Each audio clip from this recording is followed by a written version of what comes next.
So hi guys, நான் உங்கள்கிட்ட இந்த பாணி. இன்றைக்கி த லாஸ் ஆஃப் த ஸ்பிரிச்சுவல் புத்தகத்தினுடைய 32வது பாகத்தை பார்க்க போகிறோம். ஸோ இன்றைக்கு உண்டான டாப்பிக்கு, நம்ம வாழ்க்கையில் எனக்கு ஏன் இவ்வளோ கஷ்டம் இருக்குது, நான் எதுக்காக என்ன தான் பாவம் பண்ணணும் தெரியல அப்படின்லாம் புலம்புன நாள் உண்டு. இல்லை, நான் என்ன தான் முயற்சி பண்ணினாலுமே என்னால் ஒரு சிலது மீறி வரவே முடியல, நான் முன்னாடி போகிறக்கெல்லாம் ஒரு தடையாக இருந்துக்கிட்டே இருக்குது. இல்லை, எனக்கு இந்த ஆணவம், கண்மம், மாயை, கர்வம் இதெல்லாம் இருக்குது, இதுலேருந்து எப்படி விடுபடுவது? ஸோ இந்த மாதிரி விஷயமெல்லாம் இருக்குது இல்லையா? இதெல்லாம் ஃபஸ்ட்டு எதுக்காக நமக்கு வருது, இதெல்லாத்தையும் எப்படி மீறி வெளியே வருவது, இதற்குண்டான இந்த செய்தி பார்த்துடலாம். அடுத்த டாபிக் இன்றைக்கி பார்க்க போகிறதில்ல, ஆனால் அடுத்த டாபிக் எல்லாருக்குமே ரொம்ப சுவாரஸ்யமான ஒரு டாப்பிக்கும் எதிர்பார்க்கக்கூடியதாக இருக்கும், சூசைட். ஸோ தற்கொலை அப்படின்னு சொல்லக்கூடிய அந்த ஒரு விஷயம், இது சரியாக தவறானலாம் பார்த்துருக்கோம் பார்த்தீங்களா, அதை டீட்டெயில்டாக பேசியிருக்காங்க. அது அடுத்தது நாளைக்கு போடலாமா இல்லை வேறு ஒரு நாள் போடலாமான்னு நீங்களே சொல்லுங்கள். ஸோ இன்றைக்கி உண்டான வீடியோக்குள்ளே போகலாம். முதல் கேள்வி என்ன கேட்குறாங்கன்னா, நமக்கு கடமை அப்படின்னு ஒன்று இருக்குது, சேவை அப்படின்னு ஒன்று இருக்குது, இது ரெண்டு ஒன்றா, அதாவது டியூட்டி அண்ட் சர்வீஸ், இது ரெண்டு ஒன்றா அப்படின்னு கேட்குறாங்க. வார்த்தை ஆரம்பிக்கும் போதே நோன்னு தான் ஆரம்பிக்கிறாங்க. கிடையாது, டியூட்டியும் சர்வீஸும் ஒன்று கிடையாது. முதல்ல அதுக்குண்டான வித்தியாசம் அப்படிங்கிறத புரிஞ்சுக்கணும். இந்த உலகம் ரொம்ப ஒரு மோசமான ஒரு சூழ்நிலைக்கு போயின ஒரு காரணத்தினால ரெண்டுக்கும் வித்தியாசம் யாருக்குமே தெரியறதில்ல. ஃபஸ்ட்டு கடமை, டியூட்டி அப்படின்னு சொன்னால் என்னன்னு முதல்ல பார்க்கலாம். ஃபஸ்ட்டு டியூட்டி என்ன அப்படின்னு சொன்னால், உன்னுடைய இந்த உடலை நல்லபடியாக பார்த்துக்கிறதுங்கிறது தான் ஃபஸ்ட்டு டியூட்டி அப்படிங்கிறாங்க. ஏன்னா இந்த உலகத்தில் நீ உன்னுடைய அந்த ஆன்ம முன்னேற்றத்திற்காக நீ பயணிக்கிற பார்த்தியா, அந்த பயணிக்கிறதுக்கு உண்டான ஒரு வெஹிக்கிள், ஒரு வண்டி மாதிரி தான் இந்த உடல் அப்படிங்கிறது இருக்குது. அப்போது அந்த பயணம் சரிவர இருக்கணும், அந்த பயணத்தில் எந்த விதமான ஒரு தடைதாமதங்கள் போகிற வழியில் வரலாம், அதை எதிர்கொண்டு எந்த விதமான பிரச்சனை இல்லாமல் சரியாக போகணும் அப்படிங்கிறதுக்கு இந்த வண்டின்னு சொல்லக்கூடிய இந்த உடல் ரொம்ப முக்கியமான ஒரு விஷயம். அப்போது இந்த உடல் கெட்டு போகக்கூடிய அளவுக்கு நீ எந்த ஒரு காரியத்தையும் செய்யக்கூடாது. காலையில் சரியான நேரத்தில் எந்திரி, சரியாக சாப்பிடு, எக்ஸசைஸ் பண்ணு. ஸோ இந்த மாதிரி விஷயங்கள்லாம் சரிவர பார்த்து ஆன்மீக எண்ணங்களில் இரு. இதெல்லாம் பண்ணும்பொழுது உன்னுடைய உடல் நீ எப்படி எதிர்பார்க்குறியோ அதற்கேற்ற மாதிரி அழகாக வேலை செஞ்சுக்கிட்டே இருக்கும், அதில் எந்த விதமான பிரச்சனையுமே இருக்காது. அப்போது உன்னுடைய முதல் கடமை, டியூட்டி அப்படிங்கிறது என்ன அப்படின்னு சொன்னால், இந்த உடலை சரிவர பார்த்து கொள்வது. காரணம் என்ன? இதை வச்சு தான் நீ ஆயுசு பூலாக வாழ போகிற, இதை வச்சு தான் நல்லது பண்ணுறது தப்பில்லை, கெட்டது பண்ணக்கூடாது. ஆன்ம முன்னேற்றத்துக்கு போகிறதுக்கு இந்த உடல் அப்படிங்கிறது உனக்கு தேவைப்படுது. ஸோ இதுதான் ஃபஸ்ட்டு டியூட்டி. அடுத்தது, உன்னுடைய உடலை பார்த்துக்கிட்டோன்னு பார்த்தோமா, உன்னுடைய அப்பா அம்மாவை பார், உன்னுடைய கூட பிறந்தவங்களை பார், உன்னுடைய மனைவியை பார், உன்னுடைய பிள்ளைகளை பார், உன்னுடைய உற்றார் சுற்றம் எல்லாத்தையும் பார். உதவின்னு யாராவது ஒருத்தனை கேட்டானா முடிஞ்ச அளவுக்கு அவனை பார். இதெல்லாம் அடுத்தடுத்த டியூட்டி. ஃபஸ்ட் அந்த நெருக்கத்திலிருந்து அப்படியே வராங்க, சரிங்களா? அப்பா அம்மாலேருந்து அப்படி நெருக்கத்துலேருந்து அப்படியே விரிஞ்சு வர்றாங்க.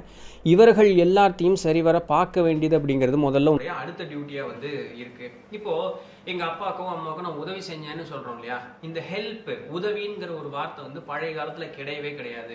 இந்த உலகத்தில் அதாவது அந்த வார்த்தை கிடையாதுன்னு சொன்னால் அந்த வார்த்தை பயன்படுத்தாமல் இல்லை, அதை புரிஞ்சுக்கிட்டக்கூடிய மக்களுடைய மனோநிலையை சொல்கிறாங்க.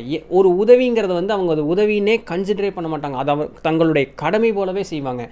அப்பாக்கோ அம்மாக்கோ மனைவிக்கோ பிள்ளைக்கோ கூட பிறந்தவங்களுக்கோ உற்றார் சுற்றத்திற்கே ஆனாலும் சரி, அவங்க ஒரு துன்பப்படக்கூடிய ஒரு சூழ்நிலையில் இருக்குங்கால் நீயா போய் வாலண்டியராக நீ உதவி செஞ்சிடணும் அந்த இடத்துல. அது உதவி கூட கிடையாது, அது உன்னோட கடமையாக எடுத்து நீ செய்யணும். முந்தைய காலங்களில் நம்மளுடைய பெரியவங்க அந்த மாதிரி தான் இருந்தாங்க. இன்றைக்கி எது சரி எது தவறுங்கிறதே தெரியாமல் இந்த உலகம் ஒரு மாதிரி சீர்கெட்டு போன ஒரு காரணத்தினால இதற்குண்டான வித்தியாசமே தெரியாமல் அவன் செய்ய வேண்டிய கடமைக்கு பேர் உதவின்னு நினச்சிக்கிட்டு அதை செஞ்சது மட்டும் இல்லாமல் தான் செஞ்சுட்டேங்கிற ஒரு கர்வத்தோடு வேறு சுற்றிக்கிட்டு இருக்கான். அதை 4 பேர்த்திட்டு போய் உபயம் அப்படின்னு எழுதுகிற ஒரு இதெல்லாம் இருக்குது பார்த்திங்கன்னா, அந்த மாதிரி காரியங்கள்லாம் பண்ணிகிட்டு இருக்காங்க. இது ரொம்ப ஒரு தவறான ஒரு செயல் அது. ஸோ உன்னுடைய கடமை அப்படின்னு சொல்லக்கூடியதும் உதவி அப்படின்னு சொல்லக்கூடியதும் வெவ்வேறு கிடையாது, ரெண்டுமே ஒன்று தான். உன்னால் முடியலங்கும் பொழுது நீ ஒருத்தங்கிட்ட எனக்கு காப்பாற்றுன்னு கேட்குற இல்லையா, அப்போ எந்த ஒரு நிலைமையிலேருந்து நீ கேட்குற, அவன் செய்யணும்னு அவனுக்கு எந்த விதமான அவசியமே கிடையாது. ஆனால் அதையும் மீறி அவன் செய்கிறான் அப்படின்னு சொன்னால் அது அவன் கடமையாக எடுத்துக்கிட்டான்னு அர்த்தம். அதே போல் தான் நீயும் இருக்கணும். இப்படி இருந்தால் மட்டுமே நம்மளால் வாழ்க்கையில் முன்னேறி மேலே வர முடியும். இது எல்லாமே உன்னுடைய ஸ்பிரிச்சுவல் க்ரோத்துக்கு ஒரு முக்கியமான ஒரு விஷயம் அப்படின்னு சொல்கிறாங்க. அடுத்தது சேவை. இந்த சேவை, உதவி, அது எல்லாமே இப்போ இருக்கக்கூடிய காலகட்டத்தில் உலகம் ரொம்ப மாறிப்போச்சு அப்படின்னு பார்க்குறோம் பார்த்தீங்களா. இப்போ இருக்கக்கூடிய காலகட்டத்தில் இந்த உருவான அந்த ஒரு தனி வார்த்தைகளாக சொல்லப்படக்கூடிய ஒரு சில விஷயங்கள், அது சர்வீஸு, இது ஹெல்ப்பு, இது டியூட்டின்னு தனித்தனியாக கொடுத்து வச்சுட்டாங்க. ஏன் அது கொடுக்கல, அது நம்மளாம் புரிஞ்சுக்கிட்டோம். ஆனால் உண்மையாலுமே பார்த்தோம்னா பழைய காலத்துலேருந்து எப்படி மனிதர்கள் வாழ்ந்துருந்தாங்கன்னா, இது ஒன்று சேவை, இதை செஞ்சால் எனக்கு புண்ணியம் கிடைக்கும், இப்படி செஞ்சால் வந்து நல்லது நினைக்கும், இது இப்படி செஞ்சால் இறைவன்கிட்டருந்து எனக்கு ஒரு நல்ல இது கிடைக்கும், இந்த உதவி செஞ்சால் 4 பேர் என்னை பாராட்டுவாங்க, இதைப்படி யாருமே நினச்சது கிடையாது. அது அவர்களுடைய கடமை போல் அவர்கள் எடுத்து செஞ்சாங்க. அதை செஞ்சங்கிறது கூட அவங்க மறந்துட்டு அவங்க பாட்டுக்கு அடுத்த போல் பார்க்குறக்கு போயிட்டே இருப்பாங்க. அப்படிப்பட்ட மனிதர்கள் வாழ்ந்த உலகம் தான் இது. நம்ம வந்து ரொம்ப டீவியேட் ஆகி வெளியே வந்துட்டோம். அதனால் அதெல்லாத்தையும் மறந்துட்டு பிறருக்கு ஒரு உதவி அப்படின்னு சொன்னால் அது உன்னுடைய கடமை போல் நீ எடுத்து செய். இதுதான் இந்த பூமிக்குள்ளே நீ வந்ததற்குண்டான ஒரு முதல் காரணமே அப்படிங்கிறாங்க. யாரோ ஒருத்தர்னால முடியலன்னா அந்த முடியலன்னு சொல்கிறோம், உன்னால் முடிஞ்ச அளவுக்கு செய்ப்பா. அவனுக்கு 10 லட்ச ரூபா தேவைப்படுமா இருக்கும், உங்கள்கிட்டயே காசு பணம் இருக்காது, அவனுக்கு நல்ல வார்த்தையாவது சொல்லி அவன் மன ஆறுதலுக்காக ஏதோ ஒன்று பண்ணு. அந்த ஒரு மாரல் சப்போர்ட் இல்லையா, அவனை கொஞ்சம் அந்த தைரியமாக கொஞ்சம் ஓடுறதுக்கு உனக்கு கொஞ்சம் சப்போர்ட் பண்ண முடியும்ல, அந்த ஒரு காரியத்தாவது நீ பண்ணு. அவ்வளவுதான், வேறு ஒன்றும் நீ எதிர்பார்க்கல. 10 லட்ச ரூபா உனக்கு கொடுக்கணும்னு சொல்ல, உன் சேவிங்ஸ்லேருந்து ஒரு லட்ச ரூபாய் எடுத்து கொடுன்னு சொல்ல, ஒரு மாரல் சப்போர்ட்டாக விடுறாம் சாமி பரவாயில்ல, என்ன இருப்போது பார்த்துக்கலாம், அந்த ஒரு மாரல் சப்போர்ட் பரவாயில்ல, ஏதோ ஒரு தைரியம் கொடுக்குறக்காது ஆள் இருக்குல்ல, இவ்வளவு தான். இதை நீ ஏதோ ஹெல்ப் பண்ண சர்வீஸ் பண்ணேன்னு சொல்லி தலைகணத்தோட கிரீடை தூக்கி தலையில் வச்சு சுத்தாத. இது உன்னுடைய கடமை போல செய். சக மனிதன் உன்னை போல் அனைத்து உணர்வுகளும் உள்ள ஒரு ஆளாக அவன் இருக்கான். அதனால் அதைப்படி சரியாக செய். அடுத்தது ஒரு எக்ஸாம்பிள் அவங்க சொல்கிறாங்க. உங்களுக்கு ஒரு பிள்ளை இருக்குது, அந்த பிள்ளை வந்து மோசமான ஒரு வழிபாதையை தேர்ந்தெடுத்தான்.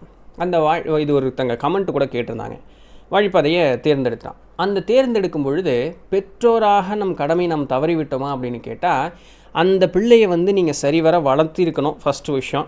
அப்படி சரிவர வளர்த்துறது அப்படின்னு என்ன, ஒரு 4 அடியை போடுறதோ, 4 ஒரு திட்டுறது, நல்ல ஒழுக்கம் சொல்லித்தரது, அந்த சுற்றுச்சூழலை அதற்கேற்றாற் போல் அமைத்து தருவது, இது எல்லாமே பெற்றோருடைய கடமை. அப்போ இதெல்லாம் சரிவர செய்தும் அந்த பையன் வந்து தவறான ஒரு வழியில் போகிறான். அது என்ன பையனும் பிள்ளை யாரோ ஒருத்தர் அந்த ஒரு இதில் தவறான ஒரு வழிபாதையில் போகிறான். அப்படி போகுங்கால் நீங்கள் என்ன பண்ணணும்? இப்போ நீங்கள் கடமை தவறிட்டவரா, உங்கள் பேரில் ஏதாவது ஒரு மோசமான ஒரு பாவம் வந்து சேருமான்னா அப்படியெல்லாம் கிடையாது. தவிர அவன் தவறான வழியில் தான் போகிறான்னு தெரிஞ்சிட்டும் அவனுக்கு தொடர்ந்து ஐயோ அந்த பாசத்தின் பிரியத்தினால என்னுடைய மகன்னு சொல்லி நீங்கள் உதவி செய்ய போகிறீங்க அப்படின்னு சொன்னால் அதுதான் உங்களுக்கு பாவமாக வந்து சேரும். முடிஞ்ச அளவுக்கு சொல்லி பாருங்கள், திருந்தலையா உங்களுடைய தனிப்பட்ட வாழ்க்கை நீங்கள் எப்படி சரியாக வாழணுமோ அதை மட்டும் பார்த்துட்டு போயிட்டே இருங்க. அவனுக்கு ஏற்படக்கூடிய கர்மம் அவனுக்கு எப்படி ஏற்படுமோ அது அப்படி ஏற்பட்டுட்டு போயிட்டே இருக்கும். சரிங்களா? ஸோ அந்த மாதிரி கவனமாக இருங்க. தவறு செய்பவர்கள்னு தெரிஞ்சிட்டும் கூட தொடர்ந்து உதவி செஞ்சுட்டே இருக்கீங்க, பாசபிரியத்தினாலேயோ உங்களுடைய பலவீனத்தினாலேயோ செய்கிறீங்க அப்படின்னு சொன்னால் அது உங்களுக்கு மிகப்பெரிய ஒரு பாவமாக வந்து சேரும் அப்படின்னு சொல்லி முடிக்கிறாங்க. அடுத்த ஒரு கேள்வி, இதுதான் ஆக்சுவலாக இந்த சப்ஜெக்டினுடைய கடைசி கேள்வி. என்னென்னா, நான் ஒரு குறிக்கோளோட ஒரு மிஷன் அதோடு தான் இந்த உலகத்துக்கு வரேன் அப்படிங்கிறது எனக்கு தெரிஞ்சு போச்சு. இதுக்கு நான் ப்ரிப்பேர் ஆகணும். வந்ததுக்கப்புறம் நான் எதுக்கு வந்தேன்னா ஆப்வியஸ்லி எனக்கு மறந்து போயிடுது. இதுக்கு இப்போ அட்லீஸ்ட் இத்தனை வருஷத்துக்கு அப்புறமாவது நான் எப்படி ப்ரிப்பேர் ஆகணும் அப்படின்னு சொல்லக்கூடியதுக்கு எனக்கு ஒரு வழிகாட்டி கொடுங்க அப்படின்னு கேட்கும்பொழுது அவங்க என்ன சொல்கிறாங்கன்னா, ஃபஸ்ட்டு நீ ஆன்மீக நாட்டத்தோடு இருந்த அப்படின்னு சொன்னாலே உன்னுடைய தானாகவே உனக்கு வழிபாதை அப்படிங்கிறது போகும். உனக்கு எது சரி எது தவறுங்கிறது தெரியும். சரியான வழிபாதையில் நீ பாட்டுக்கு போயிட்டே இருப்போம். உன்னை யாரும் எந்த தடங்களும் வைக்க போகிறதே இல்லை. ஸோ அதில் எந்த பிரச்சனையும் இல்லை. ஆன்மீகம்ங்கிறது என்ன, போய் கோயில் குளம் ஏறி சாமி கும்பிடுங்கிறது இல்லை. ஆன்மீகம் உண்மையாலுமே மனசு சுத்தமாக இருந்து உன்னுடைய செயல்பாடுகள் சுத்தமாக இருக்கிறது தான் ஆன்மீகம். ஏன்னா இவ்வளோ தூரம் பார்த்துட்டோம், இனி அதை தனியாக பேசணும்னு அவசியம் இல்லை. அப்போது அந்த ஆன்மீக நாட்டத்தோடு இருக்கிறோம் அப்படின்னு சொன்னால் அதுவே நீ சரியான ஒரு வழிபாதைக்கு போகிறதுக்கு ஒரு நல்ல ஒரு இது. இப்போ ஆன்ம உலகத்தில் அப்படின்னு எடுத்துக்கிட்டோன்னா அவங்களுக்கு வந்து அந்த சப்கான்ஷியஸ் மைண்டுங்கிறது ரொம்ப ஓப்பனாக இருக்கும். அவங்களுக்கு ஏன் பண்ணுறோம் எதுக்கு பண்ணுறோங்கிறது எல்லாமே தெரியும். அங்கே ஒரு குறிக்கோளை தேர்ந்தெடுத்துக்கிறாங்கன்னா அவங்க நியாயத்தை நிலைநாட்டுவதற்காக அந்த இடத்துல அந்த ஒரு குறிக்கோளை தேர்ந்தெடுத்துக்கிறாங்க. அவங்க வந்து எந்த தவறும் செய்ய போகிறதில்ல. அவங்களுக்கு அந்த டெஸ்டிங்கு ட்ரைனிங் எல்லாம் வந்து பெருசாக இல்லை. ஆனால் பூமி அப்படிப்பட்ட இடம் கிடையாது. தவிர நமக்குன்னு ஏற்கனவே ஒரு கர்மான்னு ஒன்று இருக்குது. நம்ம ஆன்மீக முன்னேற்றம் அடைவதற்காகத்தான் இந்த பூமி அப்படிங்கிறதுக்கு வந்திருக்கோம். அப்போது இந்த ஆன்மீக முன்னேற்றம் அது வந்துட்டோமா, வந்தோடனே ஏன் வந்தோன்னு மறந்து போயிடுச்சா, அப்போ உனக்கு அதை ஞாபகப்படுத்தணுமே. அப்போ அந்த ஞாபகப்படுத்தணுங்கிறதுக்காக உனக்கு கொடுக்கப்படக்கூடிய அந்த விஷயங்கள் தான் உனக்கு கொடுக்கக்கூடிய பாடமும் சோதனைகளும், ட்ரைனிங் அண்ட் டெஸ்டிங்னு சொல்லக்கூடியது. இதை பூமியில் இருக்கக்கூடிய உயிர்களுக்கு மட்டுமே உண்டு. அவங்க மட்டும்தான் அதை அனுபவிப்பாங்க. ஆன்ம உலகத்தில் அந்த மாதிரி கிடையாது. பூமியில் இருக்கக்கூடியவங்க அந்த வந்து தொடர்ந்து அனுபவிச்சுட்டே இருப்பாங்க. இப்படி இருக்கும் காலத்தில் டெஸ்டிங் அண்ட் ட்ரைனிங்னால் என்ன, நமக்கு சோதனைகள் வரும், வாழ்க்கையில் துன்பங்கள் வரும், ஒரு நிலையாமை அப்படிங்கிறது வந்து இருக்கும், எதிர்பார்த்தது நடக்காமல் இருக்கும். இதெல்லாம் முதல்ல ஏன் வருதுன்னு பொறுமையாக யோசிங்கிறாங்க. இதுதான் அங்கே கேட்சு. அது ஏன் எனக்கு அப்படி நடக்குது அப்படிங்கிறது பொறுமையாக யோசி. அப்போ இந்த ஒரு காரணத்தில் இந்த துன்பத்தினால என்னுடைய மனம் வாடுது. அப்போ இந்த துன்பம் எதனால் வந்தது, இந்த துன்பத்திலிருந்து நான் மீண்டு வருவது எப்படி, அப்போ இந்த துன்பம் வருங்கால் என்னென்னலாம் என்னை சுற்றி நடக்குது, என்னை எவ்வளோ வேதனைப்படுத்துது, அந்த வேதனையிலிருந்து எப்படி நான் வெளியே வர்றது. இது மானிட்டரி பெனிஃபிட் இங்கே கிடையாது, மனசினுடைய பக்குவத்திற்காக தான் இங்கே வரும். அதுதானே ஸ்பிரிச்சுவல் க்ரோத்து. அப்போ அந்த ஒரு ட்ரைனிங் அப்படின்னு கொடுக்கும்போது நமக்கு அந்த ஒரு இக்கட்டான ஒரு கசப்பான ஒரு சூழ்நிலையோ அந்த சுற்று வட்டாரமோ நமக்கு இருக்கும். அப்போ அப்படிப்பட்ட ஒரு மனோநிலையில் அந்த ஒரு நிலையிலிருந்து மனப்பக்குவத்தோடு வெளியே வரும்பொழுது அங்கே தான் டெஸ்ட்டு ஆரம்பிக்கும். இப்போ என்னாச்சு, அது நேரடியாக இன்னும் அதிகமாக நம்மளை பாதிக்கிற மாதிரி தெரியும். இப்போது உங்களுடைய மனசு நல்ல ஒரு பக்குவமான ஒரு நிலையில் இருந்தால் எப்பேற்பட்ட சூழ்நிலை வந்தாலும் உங்களுக்கு எந்த விதமான ஒரு தாக்கமும் தெரியாது. இதுக்கு நீ பழகித்தான் ஆகணும். ஏன் அதுக்கு தானே நீ கீழே வந்திருக்க, நீ தானே கேட்டுட்டு வந்த எனக்கு ஒரு நல்ல முன்னேற்றம் வேணும், பிறவா நிலை வேணும், இதுக்கெல்லாம் கேட்டுட்டு தானே வந்தேன். அப்போ அதுக்குண்டான ட்ரைனிங் தானே இது. அப்போ இப்படி ஒரு நிலையில் இருக்கும்பொழுது நீ ஒரு நல்ல நிலைமைக்கு வந்துட்ட. சரி, வந்ததுக்கப்புறம் உனக்கு இந்த சமுதாயத்துலேயும் ஒரு நல்ல ஒரு பதவி, ஒரு உயர்வு, ஒரு அதிகாரியாக இருக்கும் அப்படிங்கிற மாதிரி ஒரு சூழ்நிலை வருதுன்னு வச்சுக்குவோமே. நமக்கு ஏகப்பட்ட அநீதி இழைச்சிட்டாங்க, இருந்தாலும் மனசளவில் ஒரு பக்குவம் அடைஞ்சாலுமே அந்த ஒரு ஃபிசிக்கல் மைண்டு, இந்த கான்ஷியஸ் மைண்டுங்கிறது எப்போ பார்த்தாலும் குறுக்குன்னு வேலை செஞ்சுக்கிட்டே இருக்கும்.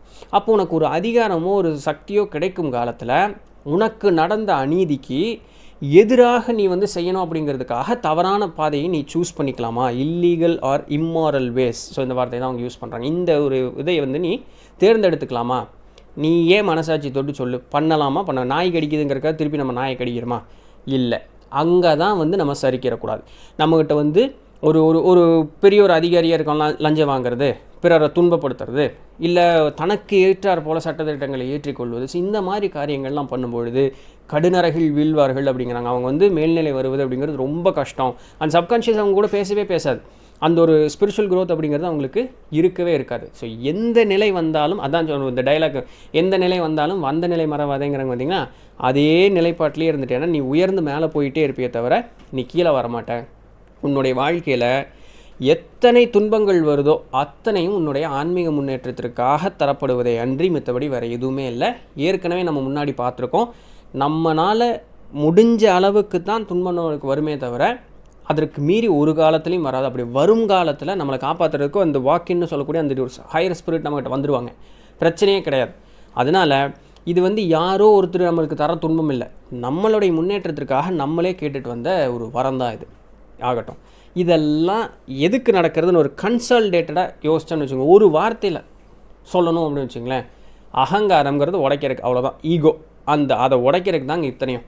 நான் பண்ணினேன், என்னால் முடியும், என்னால் தான் ஆச்சு. பல விஷயங்கள் சேர்ந்து தான் நீ ஒரு இண்டிவிஜுவலுங்கிறதுக்கு இருக்க. நான் எனக்குங்கிறங்க ஒரு பேச்சே கிடையாது. அந்த ஒரு எண்ணத்தை உடைக்கிறதுக்கு தாங்க இது அத்தனையுமே. இது உடஞ்சிருச்சுன்னா நம்மளுக்கு இங்கே வேலை என்ன இருக்குது, அந்த நான் செஞ்சேங்கிற ஒரு பேச்சே இல்லையே. அதுதான் இங்கே முக்கியமான டெஸ்ட்டே. ஸோ அதை உடைக்கிறதுக்கு தான் இங்கே ஒரு காரியத்திற்காக நம்ம இங்கே வரோம். உனக்கு ஏகப்பட்ட ஒரு வீக்னஸ், ஃபிசிக்கலாக மென்டலாக ஏகப்பட்ட வீக்னஸ் இருக்கலாம். வாழ்க்கையில் ஏகப்பட்ட துன்பங்கள், ஹார்ட்ஷிப்ஸ், அதை நீ அனுபவிக்கலாம். என்ன நடந்தாலும் நீ உன்னுடைய இயற்கை குணத்திலிருந்து மாறுபட்டு நடந்துடாது, ஆஃப் பேலன்ஸ். ஸோ மாறுபட்டு நடந்துடாது. அதுதான் ஏன் உனக்கு வைக்கிற டெஸ்ட்டு, அதுதான் ஏன் உனக்கு கொடுக்குற ட்ரைனிங்கு, டெஸ்ட்டு. அதில் ஜெயிச்சிட்டேன்னு வச்சுக்குவேன், இந்த உலகமே உனக்கு வித்தியாசமாக தெரியும், வாழ்க்கையே உனக்கு வித்தியாசமாக தெரியும் அப்படிங்கிறாங்க. இதுக்கு மீறி நமக்கு கொடுக்கக்கூடிய ஒரு பெரிய டெஸ்ட் என்ன தெரியுமா, நம்பிக்கைங்கிறது, ஃபெய்த்து. எது மேலே? நமக்கு மேல் ஒரு சக்தி இருக்குது, அது இறைவன்னு நீங்கள் சொல்லலாம், என்ன பேர் வேணாலும் வச்சுக்கங்க. நமக்கு மேல் உள்ள ஒரு சக்தி இருக்குது, அதனுடைய படைப்பின் கீழ் தான் நம்ம இருக்கோங்கிற அந்த ஒரு நம்பிக்கை. என் கண்ணுக்கு தான் அது தெரியவே இல்லையே, அதை நான் எப்படி நம்புறேன், கண்ணு முன்னாடி வேணால் நான் வர சொல்லி நான் நம்புகிறேன் அப்படின்னு சொல்லக்கூடிய ஆட்கள் நிறைய பேர் உண்டு. ஆனால் கண்ணுக்கு தெரியலனாலும் அது இருக்குங்கிறது உண்மை. அதை நீ நம்ப தான் வேணும். அப்போ அதை மேலே அது உண்மையாக நம்ம இருக்கும்பொழுது உணர்வதற்கு நிறைய வழிமுறைகள் இருக்குது. அதெல்லாம் இப்போ அவங்க பற்றி பேசலை. அது சராசரி மனிதன் இல்லைன்னு தெரிஞ்சாலும் கூட, அதாவது எப்படி இல்லைன்னு கண்ணு முன்னாடி பார்த்தா தான் உண்மைன்னு சொல்லக்கூடிய ஆட்களும், கண்ணு முன்னாடி பார்க்கலைனாலும் ஒரு சக்தி இருக்குங்கிறத ஆணித்தனமாக நம்புகிறாங்க பார்த்தீங்களா. அதுதான் ஃபஸ்ட்டு அந்த ஃபெய்த், அதுதான் கடைசி நமக்கு கொடுக்கக்கூடிய ஒரு சோதனை.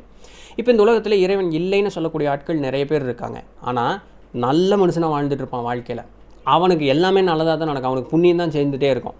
பயங்கரமாக உளுந்து சாமி கும்பிட்டுருப்பான். அவன் எல்லா விதமான வேண்டாத வேலைகள் எல்லாமே பண்ணிகிட்டு இருப்பான். அவனுக்கு எந்த விதமான புண்ணியமும் வராது. அப்போ இந்த இறைவன் இல்லைன்னு சொல்லிட்டு புண்ணிய வேலைகள் செய்கிறான் பார்த்தீங்களா, அவனுக்கு எல்லா புண்ணியமும் வரும், எல்லா சோதனைகள்லையும் அவன் ஜெயிச்சிருப்பான். ஆனால் அந்த நம்பிக்கைன்னு சொல்லக்கூடிய அந்த ஒரே சோதனையில் அவன் தோற்று போயிருப்பான். அதுக்காக அவன் திருப்பியும் கீழே வர வேண்டிய ஒரு காரணமாக போயிடும். ஸோ பிக்கஸ்ட் டெஸ்ட் என்னென்னா ஃபெய்த். ஸோ அந்த நம்பிக்கை இருக்குது அப்படின்னு சொல்லக்கூடிய அந்த ஒரு நம்பக்கூடியது. இதை வந்து ஒரு தூண்டு வச்சு நம்மளை மேல் கொண்டு வரணுன்னா நம்மளுடைய சப்கான்ஷியஸ் மைண்ட் வேலை செய்யணும். ஃபிசிக்கல் மைண்டுக்கு வந்து நம்ம அதிகமாக வேலை கொடுத்தோம் அப்படின்னு சொன்னால் அது வந்து நம்மளை லாஜிக்கல் அனலிட்டிக்கல் ரொம்ப டீப்பாக அதை கூட்டிகிட்டு போயிடும். அதனால எதையுமே உன்னை நம்ப வைக்கவே வைக்காது. எல்லாம் நான் தொட்டு உணர்ந்து கண்ணார பார்த்து காதார கேட்டேன்னா மட்டும்தான், ஐம்புலன்களினுடைய உணர்ச்சியினால் நடந்தால் மட்டும்தான் அது உண்மை. அது இல்லாமல் எது இருந்தாலும் நான் நம்ப மாட்டேன்னு ஒரு நிலைமைக்கு இந்த ஃபிசிக்கல் மைண்டு கூட்டிகிட்டு போயிடும். அதனால் உனக்கு எந்த விதமான ஒரு பயனும் இல்லை அப்படின்னு சொல்கிறாங்க. அடுத்தது உன்னுடைய மிகப்பெரிய ஒரு வீக்னஸாக என்ன சொல்கிறாங்க தெரியுமா? டெம்டேஷன். சாக்லேட் இல்லை, டெம்டேஷன். நம்மளுடைய ஒரு டெம்டேஷனுக்கு தமிழில் என்ன, உணர்வுகளில் அது ஒரு உணர்வுகளுக்கு மீறி நடக்கக்கூடியது இருக்குது பார்த்திங்களா? So temptation. இந்த டெம்டேஷனுங்கிறது என்ன? உடல் உறவில் இருக்கலாம், அடுத்தது இந்த பீடி சிகரெட்டு ட்ரக்ஸு, ஸோ அதில் இருக்கலாம், அதுக்கப்புறம் சாப்பாடு அதிகமாக சாப்பிட்ற டெம்டேஷன், இந்த மாதிரி நிறைய விஷயங்கள் இருக்குது. அது எல்லாமே அந்த டெம்டேஷன் தான். இது மட்டும்தானா அப்படின்னு கேட்டால் இது வெளிப்புறமாக நடக்கக்கூடியது. உள்ளுர நடக்கக்கூடியதுன்னு இருக்குது. பொறாமை, சந்தேகம், கோபம், கர்வம், இந்த மாதிரி விஷயங்கள்லாம் நிறைய இன்னும் ஏகப்பட்டது இருக்கும்ல. அந்த மாதிரி விஷயங்கள்லாம் ஆணவம், கண்மம், மாயைன்னு சொல்கிறாங்களே, இதெல்லாமே டெம்டேஷன் தான். இதை நீ மீறி வெளியே வருவதே உனக்கு கொடுக்கக்கூடிய மிகப்பெரிய ஒரு சோதனை தான். ஏன் இந்த சோதனையும் கொடுத்து அதுக்கு உண்டான டெஸ்டிங்கும் வச்சுருவாங்க. அப்போ இதெல்லாம் தாண்டி வரும்பொழுது நீ உண்மையில எந்த அளவுக்கு மதிப்பும் மரியாதையும் அன்பும் அரவணைப்பும் பாசம் உண்மையிலேயே நீயே வச்சுருக்கிறேங்கிறது முக்கியம். ஏன் இங்கே நல்லா இருந்த சட்டியில் இருந்தால் தானே ஆப்பையில் வரும். அப்போது நீ நல்லபடியாகவும் ஆமாங்க கஷ்டம் வந்துருச்சுங்க, அதனால் என்னங்க இவ்வளோ தூரம் ஓடிட்டோமாம்மா, இன்னும் ஓட மாட்டாங்களா, அதனால் முடியுங்க, சாமி இருக்கு பார்த்துக்கலாம், அட இருக்கா இல்லையான்னு கூட தெரியாது, ஆனால் இருக்கு பார்த்துக்கலாங்க, நம்மளுக்கு இவ்வளோ நாள் வந்துட்டோமில்ல. இது எதனால் அது வருது? உண்மையில உனக்கு இருக்கிற நம்பிக்கையினால், உனக்கே பிடிச்ச ஒரு காரணத்தினால. அப்போது அந்த செல்ஃப் ஒர்த்து என்னால் முடியுங்க, கண்டிப்பாக முடியும், அதெல்லாம் பிரச்சனை இல்லை. செல்ஃப் ஒர்த்து, செல்ஃப் லவ், உன்னையை நீயே மட்டம் தட்டினேன்னா இந்த உலகத்தில் யாருனாலையுமே உன்னை மேலே கொண்டு வரவே முடியாது. ஸோ இது எல்லாம் ரொம்ப ரொம்ப ரொம்ப ஒரு முக்கியமான விஷயமாக நீ பார்த்துக்கணும். இவ்வளோதான், இதுதான் என் மிஷனு. இதை நீ புரிஞ்சுக்கிட்டே அப்படின்னு சொன்னாலே வாழ்க்கையில் எந்த நிலையிலிருந்தும் இவ்வளோ நாள் தப்பாக வாழ்ந்துட்டேங்க, இனிமேல் என்னால் மாற்றிக்க முடியுமா? தாராளமாக முடியும். எந்த நொடிப்பொழுதுலேருந்து உன்னை மாற்றி நீ தாராளமாக மேலே போக முடியும். இதுதான் நம்மளுடைய பூமியில் நம்ம வரக்கூடிய ஒரு மிஷனாக சொல்லப்படக்கூடிய ஒரு விஷயம். ஸோ இதோட இந்த மிஷன் அப்படிங்கக்கூடிய அந்த பூமிக்கு எதுக்காக வந்தோம் அப்படின்னு சொல்லக்கூடிய அந்த மிஷனுடைய சாப்டர் முடிஞ்சுது. சூசைட் அப்படின்னு சொல்லிட்டு அந்த அடுத்த சாப்டர் வந்து ஆரம்பிக்குது. தொடர்ந்து பார்ப்போம். ஸோ நாளை சந்திப்போம். அதுவரையும் தொடர்ந்து நிதனங்கள். நான் உங்கள் நித்திருந்த பண்ணி. நன்றி.